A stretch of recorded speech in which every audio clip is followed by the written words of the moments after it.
你覺得乜嘢係商品呢？唔止喺我後面整個架嘅嘢都係商品，喺你成個熒幕見得到嘅嘢都係商品，包括我講嘅嘢、我嘅知識、我嘅經驗都可以變成係商品。但品牌呢？乜嘢係品牌呢？品牌嘅價值又係代表住啲乜嘢呢？今集唔講股市升跌，只係分享品牌價值喺投資市場嘅意義。近期最熱門嘅話題之一就係中國洗產地同埋貨物傾銷。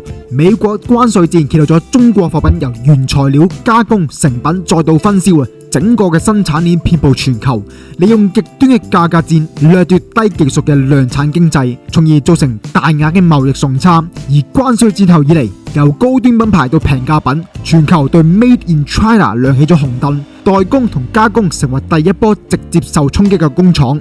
喺內地版 TikTok 同埋小紅書更掀起咗一龍聲稱係各個名牌嘅代工工廠透過直播帶貨嘅方式，可以以超低價出售名牌品。產品價值講到底，最終都只係貨品嘅價錢。即使同一件貨品被無限 copy and paste， 售價亦都可以有好大嘅價差。原因係品牌賦予嘅價值。一件產品喺普通人眼裏邊見得到嘅係售價，生產者眼中見得到嘅只係生產嘅成本價，而購買者眼中會見到嘅係價值。三者之間嘅意義咧係完全唔同嘅，當中嘅分別係在於對認知嘅維度唔同。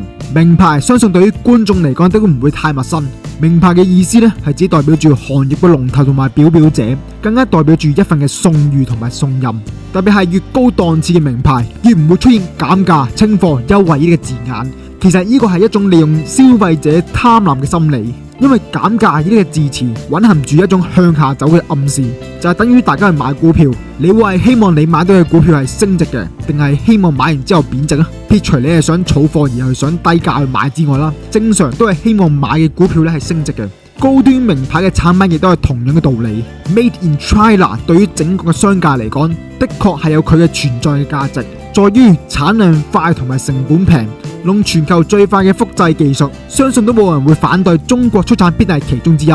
不過量產速度快有啲咩意義呢？細思極想後，我亦都諗唔到代表住啲乜嘢，因為除咗快之外，俾唔到啲咩更具體嘅價值意義。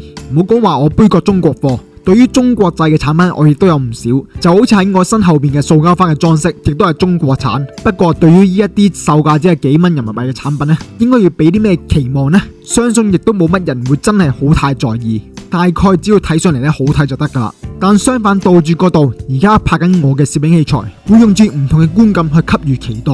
例如呢部 Sony 嘅 camera， 你會抱住有期待咁樣去能夠真正記錄到 4K 嘅影像。期望住呢支鏡頭咧能夠去拍得高清、色澤鮮明，期望呢個 sound receiver 能夠收得清楚我講嘅嘢。一啲唔係單純價錢嘅影響，而係本身品牌帶俾使用者去產生會有一種嘅期望值。唔係話平嘅產品咧唔能夠有性價比高，而係消費者咧去買平嘅產品嗰陣咧，你嘅自我期望值會隨住價格而下調。原因係既然有平噶啦，亦會有其他可以被取代嘅可能。Back to the market， 我哋會經常喺投資市場聽到估值同合理預期價。估值係指由過去所得產生今日基礎應有嘅價值，呢個只係純粹 math 同 accounting 嘅問題。而合理預期價所涵蓋嘅，除咗係預期未來企業嘅營收之外，更會將企業嘅品牌價值量化計入。就以 Semiconductor 作為例子，第一時間你會聯想到啲乜嘢呢？係 Nvidia 而唔係 Blackwell 同埋 H20， 因為嗰啲只係 product， 最終都會有新嘅 product 去 replace。而你會聯想到 Nvidia 嘅原因，係因為佢係代表住一個 brand， 但係 brand 咧都可以有好多嘅。點解第一時間唔會係諗 TSM， 唔會係 Samsung， 更唔會係中芯、華虹半導體呢一啲呢？答案就係品牌價值喺無形之下會令你產生歸屬感，然後喺你個腦裏邊咧自然排咗個 list， 你會覺得 Nvidia 產出嘅 chips 係具有質量嘅，係有保證嘅，係行業嘅 leader。而投資者所投資買入嘅股票，並唔係喺度買緊產品，而係喺度投資緊一個 brand 嘅 business value。品牌係無形資產，冇辦法複製，就等於 Tesla 係 Tesla， 比亞迪係比亞迪。同樣係電動車生產商，按銷售量比較，比亞迪係勝於 Tesla， 但係 Tesla 嘅市值依然係比亞迪高，因為喺大眾投資者心中會有個更高嘅期望。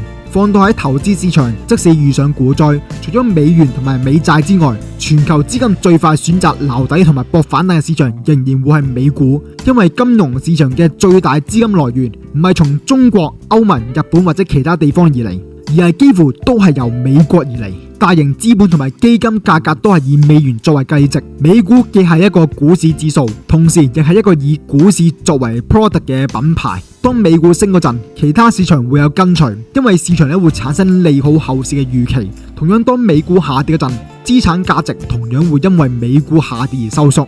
全球最大金融市場係美國，全球最大資本係美國，全球最大消費國亦係美國。成個金融體系自二戰後根本係美國佔據主導權，除非美國主動廢除美元，否則美元嘅金融價值仍然係遠高於排喺第二嘅歐元同埋第三嘅日元。唔係代表指美股唔能夠跌，而係更想指出，若然美股持續係下跌，其他股市亦都好難能夠維持到長期嘅升勢。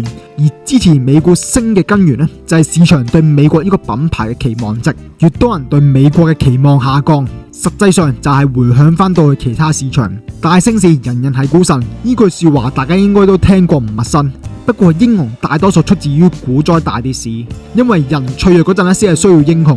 美國之所以能夠掌控住金融市場，總係能夠做得到低位救市嘅原因，唔係佢勁，而係美國就係金融市場嘅本身。市場越亂越恐慌，美國呢個品牌先更有價值，因為大資金嘅出路都係回歸速處，亦即係美元同美債。對於其他國家嘅資金有冇選擇權呢？有，就係選擇跟隨買入或者係跑輸市場。咁樣你覺得結果會點樣揀呢？今日市場同埋媒體憂慮嘅美國債務問題，美國根本就唔使自己還嘅，而係轉由其他人去背負。品牌價值本身就係期望值產生出嚟嘅結果，股市係產品，市場投資者係消費者。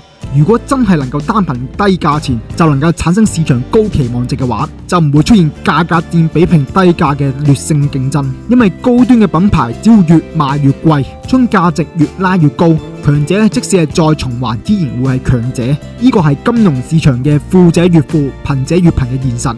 而比品牌價值更高階段嘅就係個人 IP， 以令到大眾產生共鳴，唔淨係得價格同價值，而係人嘅信仰，亦係今日 AI 冇辦法取代嘅嘢，亦係未來商業嘅市場路向。我係 Lockin，加油！